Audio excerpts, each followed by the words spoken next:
মুআয বিন জাবাল বলেন, ও আল্লাহর নবী আউসিনি, ও আল্লাহর নবী আমাকে একটু উপদেশ দিন। সুবহানাল্লাহ। নবীর দরবারে সাহাবী আসলেন, এসে বলতেছে, ইয়া রাসূলুল্লাহ আমাকে কিছু উপদেশ দিন, যে উপদেশগুলো আমি মেনে চললে দুনিয়াতেও দামি হব, কবরের জগতেও দামি হব। জোরে বলুন সুবহানাল্লাহ। আল্লাহর নবী উপদেশ দিচ্ছেন, ফাকালা ইযা আলিমতা সাইয়াতান ফাআমাল বিজামবিহা খাসনাতিন সিররি ওয়া আলানিয়াতিন। জোরে বলুন সুবহানাল্লাহ। আল্লাহর নবী ডাক দিয়ে বলছেন, ও মুআয ইবনে জাবাল তুমি বলছো তোমাকে উপদেশ দেওয়ার জন্য, আমি নবীর প্রথম নম্বর তোমাকে উপদেশ হলো, যখন তুমি মুআয দুনিয়ার জমিনে কোনো মন্দ আমল করবা, কোনো গুনাহের কাজ করবা, ওই গুনাহের কাজকে, ওই মন্দ আমলকে তুমি ডেকে দেওয়ার জন্য সাথে সাথে একটা ভালো আমল করো। সুবহানাল্লাহ। বলে যখন তুমি কি করবা, কোন গুনাহের কাজ করে ফেলবা, শয়তানের দুকাই পরে, শয়তানের প্ররোচনার পরে যখন কোন গুনাহের মধ্যে লিপ্ত হয়ে যাবা, তাহলে তোমার উচিত হবে কি করা, হাসনাতিন সিররি ওয়া আলানিয়াতিন, ওই গুনাহকে ডেকে দেওয়ার জন্য, গুনাহকে কনভার্ট করে সওয়াবে পরিণত করার জন্য তোমাকে কি করতে হবে, একটা ভালো আমল করতে হবে। সওয়াবের কাজ করে ফেলবা, সেটা প্রকাশ্য হোক অথবা অপ্রকাশ্য, গোপনে হোক, গোপনে অথবা ওপেনে, তোমরা যেভাবে পারে কি করবা, ভালো আমল করবা। তো মুআয বিন জাবালকে শিক্ষা দিয়েছেন, এই শিক্ষা আমাদেরকে মেনে চলতে হবে কিনা? আর জোরে বলুন হবে কিনা? তা আমাদের উচিত হবে, মানুষ শয়তানের ধোঁকা থেকে বাঁচতে পারে না, মানুষ ভুলের ঊর্ধ্বে নয়, তা আমরা মানুষ হিসেবে ভুল করব, শয়তানের ধোঁকায় পড়ব। আল্লাহর নবী আমাদেরকে শিক্ষা দিচ্ছেন, উম্মত যখনই গুনাহের কাজ করবা সাথে সাথে একটা ভালো আমল করবা, ভালো সওয়াবের কাজ করে ফেলবা, ওই সওয়াবের কারণে আল্লাহ তোমার যে গুনাহটা করেছিল ওই গুনাহটা মাফ করে দিবে। জোরে বলুন সুবহানাল্লাহ। এরপরে ফাকালা আউসিনি, নবী গো আমাকে আরো উপদেশ দিন। প্রথম নম্বর উপদেশ দিলেন, তুমি গুনাহের কাজ করলে সাথে সাথে একটা প্রকাশ্য অথবা অপ্রকাশ্য ভালো আমল করবা। মুআয বিন জাবাল আমার বলেন, ইয়া রাসূলুল্লাহ জিদনি, আমাকে আরো উপদেশ দিন। ক্বালা ইস্তাহি মিনাল্লাহি কামা তাস্তাহি মিন সালিহি জিরানিকা। জোরে বলুন সুবহানাল্লাহ। আল্লাহর নবী ডাক দিয়ে কয়, ও মুআয বিন জাবাল তুমি আল্লাহকে এমন ভাবে লজ্জাবোধ করো, আল্লাহকে এমন ভাবে ভয় করো। ক্বালা ইস্তাহি মিনাল্লাহি, তুমি এমন ভাবে আল্লাহকে লজ্জাবোধ করবা, কামা তাস্তাহি মিন সালিহি জিরানিকা, তোমাদের এলাকার যে সমস্ত মুরব্বীরা আছে, তোমাদের এলাকার যে সমস্ত নেককার পরহেজগার মানুষগুলো আছে, ওই মানুষদেরকে যেভাবে তোমরা সম্মান করো, তাজিম করো, যেভাবে মানুষদেরকে লজ্জাবোধ করো, ঠিক সেইভাবে আমার আল্লাহকে লজ্জাবোধ করো। সুবহানাল্লাহ। আমাদের এলাকার মধ্যে যখন কোনো মুরব্বী মানুষ, পরহেজগার মানুষ, ইমানদার মানুষ থাকে, আমরা ওই মানুষের সামনে খারাপ কাজ করতে পারবো? আমাদের বিবেকে বাধা দেয়, বলে এটা আল্লাহর ওলি মানুষ, আল্লাহর নেককার মানুষ, পরহেজগার মানুষ, তার সামনে কিভাবে মিথ্যা কথা বলবো, বলি কিনা? পরহেজগার মানুষের সামনে মিথ্যা বলা যাবে না, অন্যায় কাজ করা যাবে না, চুগলখুরি করা যাবে না, তার সামনে সিগারেট খাওয়া যাবে না, তার সামনে সুদ খাওয়া যাবে না, তার সামনে মদ খাওয়া যাবে না। আমরা যেভাবে এলাকার সম্মানিত মানুষদেরকে, এলাকার নেককার মানুষদেরকে যেভাবে লজ্জা পাই, তাদের সামনে খারাপ কাজ করি না। আল্লাহর নবী বলছেন, ও মুআয বিন জাবাল তুমি সেইভাবে আল্লাহকে সেইভাবে লজ্জাবোধ করো, যেভাবে তুমি মানুষকে ভয় পাও, সেইভাবে যদি আল্লাহকে ভয় পাও, দুনিয়াও দামি হবে, আখিরাতের মধ্যেও দামি হবে। জোরে বলুন সুবহানাল্লাহ। ফাকালা ইয়া রাসূলুল্লাহ জিদনি, মুআয বিন জাবাল আবার বলেন, ইয়া রাসূলুল্লাহ আমাকে আরো উপদেশ দিন। ক্বালা সাল্লি সালাতা মাওয়াদ্দাইন কাআন্নাকা আখিরু সালাতিকা মিনাদ দুনিয়া। জোরে বলুন সুবহানাল্লাহ। মুআয বিন জাবাল বলেন, ওগো আল্লাহর নবী আমাকে আরেকটু উপদেশ দিন, ভালো আমলের কথা বলুন। আল্লাহর নবী বলেন, ও মুআয বিন জাবাল সাল্লি সালাতান মুআদ্দাইন, তুমি নামাজ এমন ভাবে আদায় করবা, তুমি এমন ভাবে আল্লাহর ইবাদত করবা, কাআন্নাকা আখিরু সালাতিকা মিনাদ দুনিয়া, তুমি মনে করবা আজকে জুমার নামাজ পড়তেছো, আজকে আসরের নামাজ পড়তেছো, আজকে মাগরিবের নামাজ পড়তেছো, আজকে এশার নামাজ পড়তেছো, যে কোনো নামাজ পড়ো না কেন, কোরআন তেলাওয়াত করো, জিকির করো, আজকার করো, যেটা করো না কেন, মনে করবা এটা তোমার জীবনের শেষ ইবাদত। জোরে বলুন সুবহানাল্লাহ। বলে যখনই ইবাদত করবা, নামাজ পড়বা, নামাজে আল্লাহু আকবার বলে দাঁড়ালেন, মনে করতে হবে আমি এখানে নামাজ শেষ করে আমি ঘরে যাব, তার কোনো গ্যারান্টি নাই। মৃত্যুর পাইগাম কখন আমার নিকট চলে আসবে, মালাকুল মউত কখন আমাকে ডাক দিবে, আমার সুন্দর দেহ থেকে জান কেড়ে বের করে নিবে, তার কোনো গ্যারান্টি নাই। আল্লাহর নবী বলছেন, ও মুআয ইবনে জাবাল, তুমি যখন নামাজে দাঁড়াবা মনে করবা এটা তোমার জীবনের শেষ নামাজ। জোরে বলুন সুবহানাল্লাহ। ফাকালা ইয়া রাসূলুল্লাহ জিদনি। মুআয ইবনে জাবাল বলেন, ওগো আল্লাহর নবী, আমাকে আরো একটু উপদেশ দিন। একটা একটা বলতেছেন। প্রথম নম্বর বললেন, খারাপ কাজ করলে সাথে সাথে কি করবেন? ভালো আমল করবেন। 2 নম্বর, তুমি মানুষদেরকে যেইভাবে লজ্জাবোধ করো, যেইভাবে নেককার বান্দাদের সামনে মিথ্যা বলো না, অন্যায় খারাপ কাজ করো না, সেইভাবে তোমাকে সদা সর্বদা আল্লাহ তোমাকে দেখতেছে। ঠিক কি না? আল্লাহ কোরআনে পাকের মধ্যে সূরা তাওবার মধ্যে বলেন, বিসমিল্লাহির রহমানির রহিম, ওয়া কুল ইমালু ফাসায়ারাল্লাহু আমালাকুম ওয়া রাসূলুহু ওয়াল মুমিনুন। জোরে বলুন সুবহানাল্লাহ।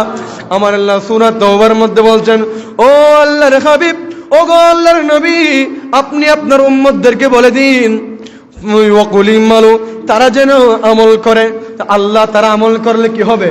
ফাসায়ারাল্লাহু আমালাকুম, কেননা আমি আল্লাহ আমার বান্দার আমল দেখি।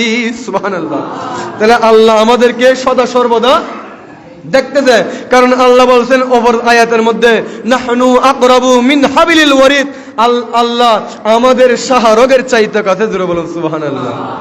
তা আমাদের রোগ গর্দানের মধ্যে যে শাহরগ আছে, ওই রোগের চাইতে আল্লাহ কাছে, আমাদের কাছে আছে। তা আল্লাহ আমাদেরকে সদা সর্বদা দেখতেছে। সুবহানাল্লাহ বলেন। আল্লাহ বলেন, ফাসায়ারাল্লাহু আমালাকুম, আমি আল্লাহ তাদের আমলগুলো দেখি। এখানে আল্লাহ চাইলে আয়াত শেষ করে দিতে পারতেন, আয়াত শেষ করে নাই। এরপরে আমার আল্লাহ বলছেন, ওয়া রাসূলুহু, যাদেরকে আমি আল্লাহ নবুয়ত দিয়েছি, যাদেরকে রিসালাত দিয়েছি, যাদেরকে আমি আল্লাহর ওয়াহদানিয়ত প্রচার করার জন্য যুগে যুগে দুনিয়ার জমিনে প্রেরণ করেছি, ওই সমস্ত নবী রাসূলরা তার উম্মতের আমলগুলো দেখে। সুবহানাল্লাহ। তাহলে কোরআন থেকে দলিল পাইলাম আল্লাহ আমাদেরকে দেখতেছে, কোরআন থেকে দলিল পাইলাম নবী আমাদেরকে দেখতেছে। জোরে বলুন সুবহানাল্লাহ। তা আমরা যে দরুদ শরীফ পড়ি, যদিবা নাইলেছড়ি এলাকায় রাঙ্গামাটির জমিনে পড়তেছি, কিন্তু ওই মদিনা মুনাওয়ারা থেকে আমার নবী আমাদেরকে দেখতেছে। জোরে বলুন সুবহানাল্লাহ। দলিল কোথায়? সূরা তাওবার কোরআনের মধ্যে, ওয়া রাসূলুহু, নবীরা পর্যন্ত দেখে।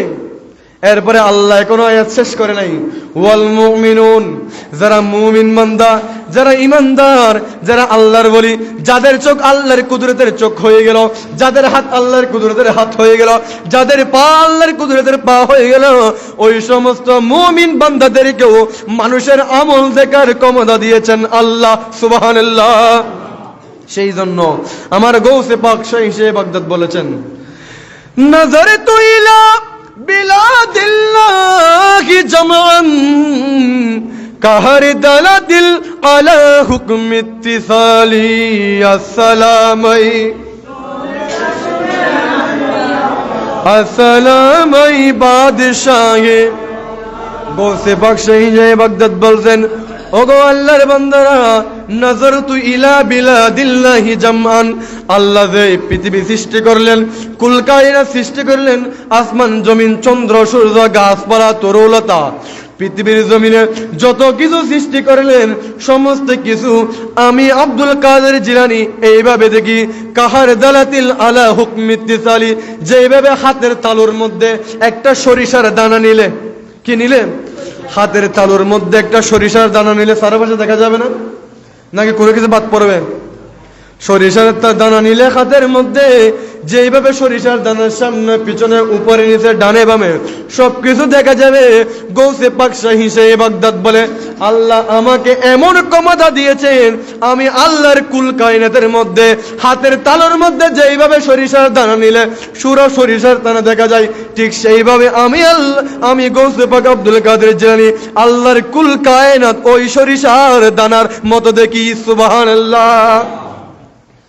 আল্লাহ বলছেন, ওয়াল মুমিনুন, যারা ইমানদার বান্দা, যারা আল্লাহর ওলি, তাদেরকেও দেখার ক্ষমতা দান করেছে। জোরে বলুন সুবহানাল্লাহ।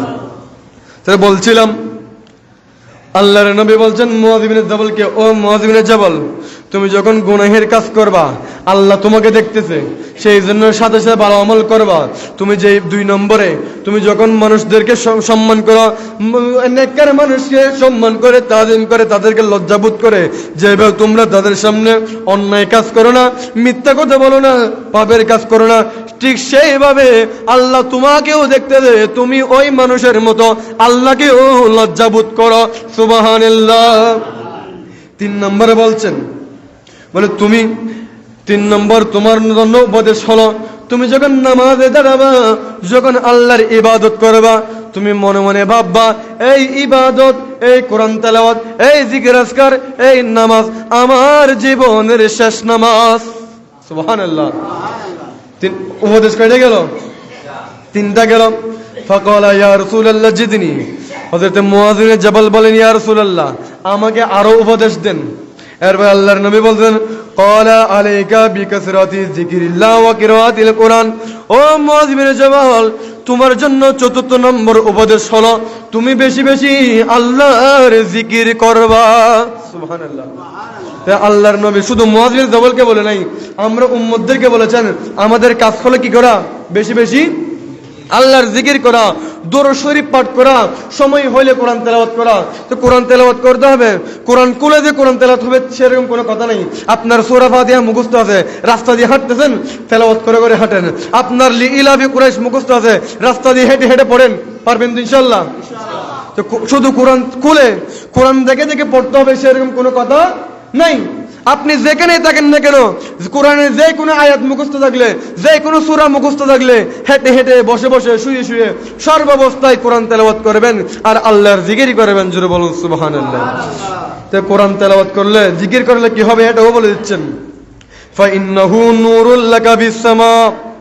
আল্লাহর নবী বলেন, মুআয বিন জাবাল, তুমি যখন বেশি বেশি কোরআন তেলাওয়াত করবা, তুমি যখন বেশি বেশি আল্লাহর জিকির করবা, ওই কোরআন তেলাওয়াত, ওই জিকিরের মাধ্যমে, ফাইন্নাহু নূরুল লাকা বিস-সামা, আল্লাহ তোমার জন্য আসমানি জগৎ নূরে নূরানি করে দিবে। সুবহানাল্লাহ।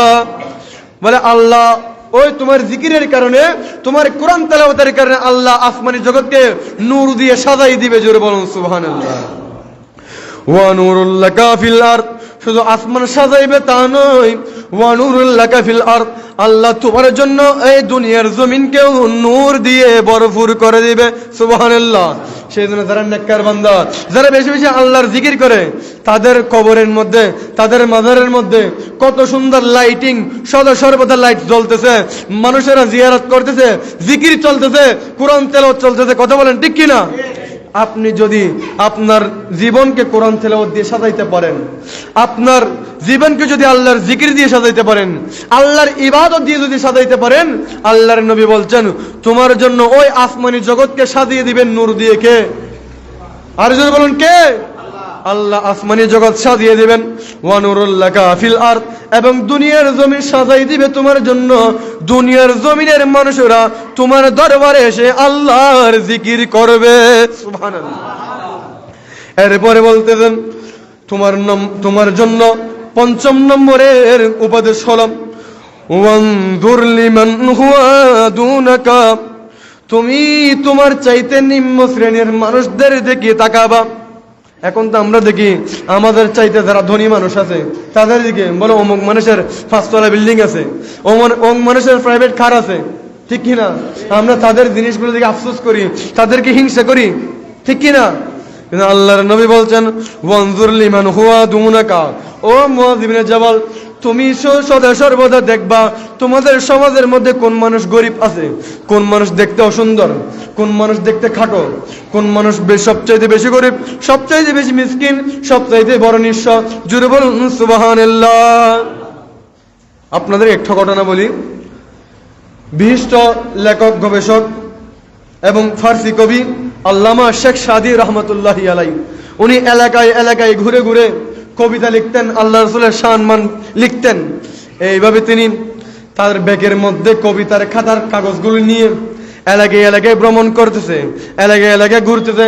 যাইতে যাইতে মরুভূমি রাস্তা দিয়ে যায়, ভালো আর ভালো, গরমের তাপের মধ্যে বালি গরম হয়ে গেল। রাস্তা দিয়ে হাঁটতে হাঁটতে দেখতে পেলেন কিছুক্ষণের মধ্যে তার পায়ের স্যান্ডেল ছিঁড়ে গেল। নাউজুবিল্লাহ বলেন না। কি হলেন? ওই মরুভূমি এলাকায় বালির মধ্যে খালি পায়ে হাঁটা যাবে? খালি পায়ে হাঁটা যাবে না। তার পায়ের স্যান্ডেল যখন ছিঁড়ে গেল, সে আফসোস করলো, হাই আমি বালির মধ্যে কিভাবে হাঁটবো? আমার আল্লাহ কি এটা সময় পাইছে আমার জুতা ছিঁড়ার? আমার জুতা যদি আমি যেখানে যাচ্ছি সেই জায়গায় গিয়ে জুতা ছিঁড়লে কোনো সমস্যা ছিল না। এখন মরুভূমি এলাকায় বালির মধ্যে গরমের মধ্যে কিভাবে হাঁটবো? আমার জুতাগুলো ছিঁড়ে গেল। তিনি আফসোস করলেন। তারপরেও জুতাগুলো ছিঁড়া জুতাগুলো হাতে নিয়ে ওই ব্যাগটা কাঁধের মধ্যে আছে, মরুভূমি এলাকার মধ্যে বালির মধ্যে গরমে উত্তপ্ত বালির মধ্যে হেঁটে হেঁটে গেলেন। গন্তব্যের মধ্যে যাইতে যাইতে দেখে একটা মসজিদের সামনে এমন একজন মানুষ ভিক্ষা করতেছে যার দুইটা পা নাই। সুবহানাল্লাহ। হযরতে আল্লামা শেখ সাদী রহমাতুল্লাহ আলাইহি মনে মনে ভাবতেছেন, বলে আমি আফসোস করেছিলাম আমার জুতা ছিঁড়ে গেছে বলে আমি আল্লাহর দরবারে ফরিয়াদ করেছিলাম, আল্লাহ এই গরম বালির মধ্যে কিভাবে হাঁটবো? এই উত্তপ্ত বালির মধ্যে তো খালি পায়ে হাঁটা যায় না। আমার জুতাগুলো ছিঁড়ে গেল, আমি আফসোস করেছিলাম, আল্লাহর দরবারে দোয়া করেছিলাম। কিন্তু দেখতে পেলাম মসজিদের সামনে এমন একজন মানুষ, যেই মানুষের জুতা দেওয়ার মতো দুইটা পা নাই। বলে আমি এতক্ষণ ভাবছিলাম আমি সবচেয়ে অসহায় মানুষ, আমার জুতা নাই। আমি দেখতেছি আমার চাইতে বড় অসহায় মানুষ হলো, জুতা দেওয়ার মতো পা পর্যন্ত নাই ওই মানুষের। তা আমি আল্লাহর দরবারে কিভাবে নালিশ করতে পারি? আমি আল্লাহর দরবারে কিভাবে অভিযোগ করতে পারি আমি জুতা ছিঁড়ে দেওয়ার কারণে? আল্লাহ তো আমাকে ওই পা নাই যে ওই মানুষের চাইতে আমাকে ভালো অবস্থানে রেখেছেন। জোরে বলুন সুবহানাল্লাহ। তা আল্লাহর নবী মুআয ইবনে জাবালকে বলতেছেন, ও মুআয ইবনে জাবাল, তুমি সদা সর্বদা দেখবা তোমার এলাকার নিম্ন শ্রেণীর মানুষদের দিকে, তাদের দিকে যখন দেখবা গরিব মানুষ, তখন তোমার মনের মধ্যে সান্ত্বনা আসবে, বলে আল্লাহ তো ওই গরিব মানুষের চাইতে আমাকে ভালো অবস্থানে রেখেছেন। ঠিক কিনা?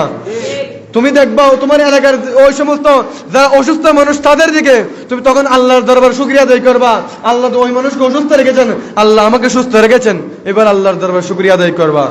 তাই আল্লাহর নবী আমাদেরকে নসিহত করেছেন, উম্মত তোমরাও তোমাদের সমাজের নিম্ন শ্রেণীর মানুষদের দিকে দেখবা, ফকির মিসকিনের দিকে দেখবা। জোরে বলুন সুবহানাল্লাহ।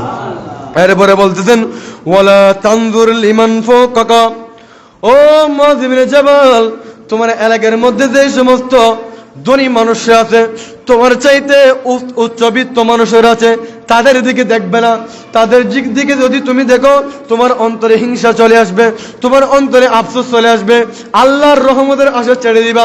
তুমি তোমার সর্বদা নিম্ন শ্রেণীর মানুষদেরকে দেখবা, কারণ বড় শ্রেণীর মানুষদেরকে যখন দেখবা তোমার মনে হিংসা আসবে, আল্লাহ ওনাকে দিয়েছে আমাকে দেয় নাই, ওনাকে দুইটা, আমার একটাও সন্তান নেই ওনাকে দিছে আমাকে দেয় নাই, আমার কন্যা সন্তান নাই ওনার কাছে কন্যা সন্তান আছে আমাকে দেয় নাই। এইভাবে তোমরা মনে মনে আফসোস করবা। সেই জন্য উচ্চবিত্ত মানুষের দিকে তাকাবে না, সদা সর্বদা নিচের দিকে তাকাইবা, আল্লাহর রহমত তোমার উপর বর্ষণ হবে। সুবহানাল্লাহ। যেমন আপনাদের এখানে পাহাড়ি এলাকায় সরা আছে না? আপনারা কি বলেন এটাকে? ফানি যে গড়ি গড়ি বলে কি সরা? সরার মধ্যে ফানিগুলি কি উপরে উঠে নাকি নিচে পড়ে? তা আপনি সদা সর্বদা যখন আপনার নজর নিচের দিকে থাকবে, আল্লাহর রহমতও আপনার উপর বর্ষণ হবে। সুবহানাল্লাহ। কারণ রহমতের ধারা বর্ষণ হবে নিচের দিকে, উপরের দিকে না। তা আপনি যদি দেখেন, বা আমার বড় স্বপ্ন আমি যদি কোটিপতি হতে পারতাম, 10তলা বিল্ডিং বানাইতে পারতাম, এদিকে দেখলে আপনার উপর রহমত আসবে না, বরকত আসবে না। যেভাবে হযরতে বাদশাহ ইস্কান্দার রহমতুল্লাহ আলাইহি রাজাগিরি ছেড়ে দিয়ে পাহাড়ের মধ্যে চলে গেছেন আল্লাহর ইবাদত করার জন্য। ঠিক কিনা? আপনারা তো জানেন, উনি ওই রাজপ্রাসাদের মধ্যে আল্লাহর ইবাদত করতেন, বড় সিংহাসন, ঘরের ভিতর থেকে বের হতেন না, আল্লাহর ইবাদত ঘরের ভিতরে করতেন। একদিন উনি ঘুমাইছেন, আল্লাহ জিবরাইল আমিনকে পাঠাইলেন, ও জিবরাইল যাও ওই বাচ্চা হারুনুর রশিদের ঘরে যাও। সরি আমি ইস্কান্দার বলছিলাম, উনি হচ্ছে বাচ্চা হারুনুর রশিদ। আচ্ছা হারুনুর রশিদের কাছে যাও। বলে কি করবো? বলে তুমি তার 10তলা বিল্ডিং এর উপরে উঠে গোড়া খুঁজতে থাকো। জোরে বলুন না সুবহানাল্লাহ। হযরত জিবরাইল আমিন মানুষের সুরত নিয়ে তার রাজপ্রাসাদের ছাদের উপরে টক টক টক টক আওয়াজ করে করে গোড়া খুঁজতেছেন। রাজা তো আশ্চর্য, কি আমার ছাদের উপরে এরকম আওয়াজ করতেছে কে? ডাক দিলেন, আমার ঘরের ছাদের উপরে কে? বলে আমি মানুষ, আল্লাহর একজন বান্দা। বলে তুমি ছাদের উপরে কি করো? বলে আমি গোড়া খুঁজতেছি। সুবহানাল্লাহ বলেন না। বলে ছাদের গোড়া খুঁজবা বনে জঙ্গলের মধ্যে, কোন বিলের মধ্যে হারিয়ে গেছে, ওখানে আমার ঘরের ছাদের উপরে কিভাবে গোড়া খুঁজবা? গোড়া তো ছাদের উপর উঠতে পারবে না। তো তুমি কিভাবে ছাদের উপর ঘুরে খুঁজবা? ওই জিবরিল আমিন মানুষের সূরতে ডাক দিলেন, ও বাচ্চা হারুনের রশিদ, আমি যেইভাবে ঘরের ছাদের উপর উঠে গুড়া খুঁজলে গুড়া পাবো না, তুমি এই রাজপ্রাসাদের মধ্যে দামি পোশাক পরে দামি দামি খাবার খেয়ে তুমি সম্মানের সাথে আল্লাহকে পাবে না। জোর বলুন সুবহানাল্লাহ। আল্লাহকে খুঁজতে গেলেও তোমাকে কোথায় যেতে হবে? ওই জঙ্গলে গিয়ে, পাহাড়ের ভিতরে গিয়ে আল্লাহর ইবাদত করতে হবে। এই রাজপ্রাসাদের মধ্যে আল্লাহকে পাবে না। উনি সমস্ত রাজাগিরি ছেড়ে দিয়ে পাহাড়ের মধ্যে চলে গেলেন আল্লাহর ইবাদত করার জন্য। সুবহানাল্লাহ। আল্লাহর নবী বলছেন, তুমি সদা সর্বদা নিম্ন শ্রেণীর মানুষের দিকে দেখবা, তোমার চাইতে উচ্চবিত্ত মানুষের দিকে তাকাবা না। এরপরে বলেন, ওয়াহিব্বাল মাসাকিনা ওয়াজালিসহুম, এবং যারা মিসকিন আছে, যারা গরিব মানুষ আছে, আছে কিনা? সমাজের মধ্যে আমাদের চাইতে নিম্ন শ্রেণীর অসহায় মানুষ আছে। অনেক এতিম সন্তান আছে, যার মা নাই, বাবা নাই, অথবা বাবা আছে মা নাই, অথবা মা আছে বাবা নাই, অথবা মা বাবা দুজনেই নেই, এরকম সন্তান আছে কিনা? তাদের দিকে দেখবা, তাদেরকে মোহাব্বত করবা, ভালোবাসবা। ওয়াজালিসিহুম, এবং তাদের সাথে উঠা বসা করবা। যখন গরিব মিসকিন মানুষের সাথে উঠা বসা করবা, আল্লাহ তোমার অন্তরকে নূর দিয়ে পরিপূর্ণ করে দিবে। সুবহানাল্লাহ। এরপরে বললেন, ওয়াসিল রহিমাকা ওয়া ইন্নাহু ইউবারাকু লাকা মিনাল মাল ওয়াল উমরি। সুবহানাল্লাহ। আল্লাহর নবী বলছেন, ও মুআয ইবনে জাবাল, তোমার জন্য 7 নম্বর উপদেশ হলো। কয় নম্বর? 7 নম্বর উপদেশ হলো, তোমরা তোমাদের আত্মীয় স্বজনের সাথে ভালো ব্যবহার করবা, আত্মীয়তার সম্পর্ক ছিন্ন করবা না, আত্মীয়দের সাথে আসা যাওয়া করবা। এখন আমাদের সমাজে আছে। আমি তো ওই মেরাজের রাতে বলেছিলাম, আল্লাহ আমাদের অন্তর থেকে মহব্বত তুলে নিয়েছেন। মনে আছে আপনাদের? মহব্বত তুলে নিয়েছেন। এখন আমাদের অন্তরে এই যে ফুফুর সাথে ভাইবোনের কোনো মিল মহব্বত নাই। পানি আর তেলের মধ্যে যেভাবে আলাদা আলাদা ভাগ, সেইভাবে। কিন্তু অথচ ফুফু আর ভাতিজার সম্পর্ক হওয়ার কথা পানির মতো, যে এইভাবে দা দিয়ে কাটলে 2 ভাগ করা, পানি যেভাবে কাটলে 2 ভাগ করা যায় না, ফুফু ভাতিজার সম্পর্ক হবে সেই রকম, মায়ের পেটের বাইরের সম্পর্ক হবে সেই রকম। বাবা, সামনে রমজান আসতেছে, আমাদের অনেক গরিব আত্মীয় স্বজন আছে, তাদের খোঁজখবর নিচ্ছে। আমি দামি দামি গরুর মাংস দিয়ে ভালো ভালো খাবার খেয়ে ইফতার করতেছি, সাহারি খাচ্ছি, কিন্তু আমার এলাকার পাশে, ঘরের পাশে গরিব মিসকিন মানুষ অসহায় পড়ে আছে, তাদের দিকে দেখতেছি না। আল্লাহ আমাদের নামাজ রোজা আমাদের মুখের উপরে মেরে দিবে। জোরে বলুন নাউজুবিল্লাহ। সেজন্য এক পাশে পাল্লার এক পাশে যদি টাকা দেওয়া হয়, আরেক পাশে বাজার দেওয়া হয়, বাজারের চাইতে টাকার পাল্লা কি হবে? বাড়ি হয়ে যাবে। এখন বর্তমান সময়ে বরকত নাই। লক্ষ লক্ষ টাকা ইনকাম করি, কিন্তু বরকত কোন দিকে চলে যায় হিসাব নাই। আল্লাহর নবী বলছেন, তুমি যদি তোমার আত্মীয় স্বজনের সাথে ভালো ব্যবহার করো, তাদের সাথে সম্পর্ক রাখো, তাদের সাথে যে আসা যাওয়া করো, দাওয়াত দাও, তুমি তাদের ঘরে যাও, আল্লাহ তোমার সম্পদের মধ্যে বরকত দিবে। জোরে বলুন সুবহানাল্লাহ। এরপরে বলেন, ওয়াল উমরি, এবং তোমার হায়াতের বাজেট বেড়ে যাবে। তুমি যখন আত্মীয়দের সম্পর্কে ঠিক রাখবা, তাদের সাথে ভালো যোগাযোগ করবা, আল্লাহ তোমার হায়াত বাড়িয়ে দিবে। সুবহানাল্লাহ। এরপরে বললেন, কুলিল হাক্ক ওয়া ইন কানা মুররান, এবং তুমি সদা সর্বদা সত্য কথা বলবা। কয় নম্বর উপদেশ? 8 নম্বর উপদেশ। একটা হাদিস দিয়ে পুরো আলোচনা শেষ। 8 নম্বর উপদেশ দিলেন, ও মুআয ইবনে জাবাল, তুমি সত্য কথা বলবা। ওয়া ইন কানা মুররান, যদি বা সত্য কথা তিতা। সত্য কথা কি বেশি? আর তিতা জিনিস ডায়াবেটিসের জন্য ভালো বেশি। ডায়াবেটিসের জন্য কি বেশি? ভালো বেশি। তিতা যদি হজম করতে পারেন, আপনার শরীরের রোগ বালাই চলে যাবে। সত্য কথা, সদা সর্বদা সত্য কথা বলবেন। সদা সত্য কথা বললে যদি বা তিতা হয়, কিন্তু আপনার ঈমান আকীদা মজবুত হবে। জোরে বলুন সুবহানাল্লাহ। কারণ আমরা হলাম সিদ্দিক আকবরের অনুসারী, ঠিক কিনা? আমরা ফারুক আজমের অনুসারী, আমরা হাসনাইনে করিমের অনুসারী, আমরা মৌলা আলী শের খুদার অনুসারী। আমাদের জবান দিয়ে, মুসলমানদের জবান দিয়ে কোনোদিন মিথ্যা কথা বের হতে পারে না। আল্লাহ আমাদেরকে সদা সর্বদা সত্য কথা বলার তৌফিক দান করুন। সকলে বলুন আমিন। আল্লাহর নবী বলছেন, কুলিল হাক্ক ওয়া ইন কানা মুররান, তুমি সদা সর্বদা সত্য কথা বলবা, যদি বা সত্য কথা কি হয়? তিতা হয়। ওয়াকজিমিল গায়দ, এবং তুমি তোমার রাগকে কন্ট্রোল করবা। আমাদের রাগ আছে কিনা? প্রত্যেকটা মানুষের এক একটা বৈশিষ্ট্য আছে, একটা রাগ আছে। কারোর রাগ কম, কারোর রাগ বেশি, কারোর রাগ হঠাৎ উঠে যায়, কারোর রাগ হঠাৎ আস্তে আস্তে ধীরে ধীরে উঠে, ঠিক কিনা? আল্লাহর নবী বলছেন তুমি তোমার রাগকে কন্ট্রোল করবা, হঠাৎ হঠাৎ রেগে যাবা না। এরপরে আল্লাহর নবী আরো বলছেন ওয়া ইয়াকা ওয়া হুব্বাদ দুনিয়া, এবং তুমি দুনিয়ার ভালোবাসা থেকে, দুনিয়ার মোহব্বত থেকে নিজেকে দূরে রাখবা। দুনিয়ার ভালোবাসা পায়ে যখন ঠেলে দিবা, দুনিয়ার মানুষেরা তোমাকে বুকে টেনে নিবে। সুবহানাল্লাহ।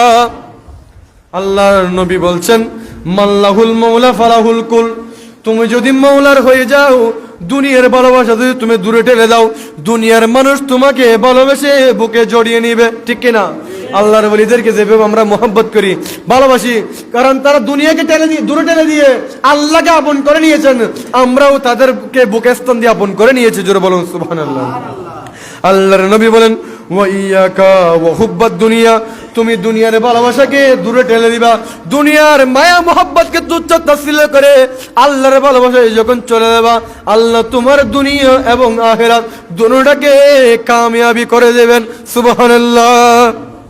এরপরে আল্লাহর নবী আর বলছেন ওয়ানসাহ লিন-নাস কামা তানসাহু লিনাফসিকা, তুমি তোমার নিজের জন্য যা পছন্দ করো, নিজের জন্য যা ভালোবাসো, তোমার এলাকার মুসলমান ভাইদের জন্য তা ভালোবাসবা। সুবহানাল্লাহ। বলে আমরা এখন নিজের জন্য ভালোটা পছন্দ করি আর খারাপটা অপরজনের জন্য রেখে দিই।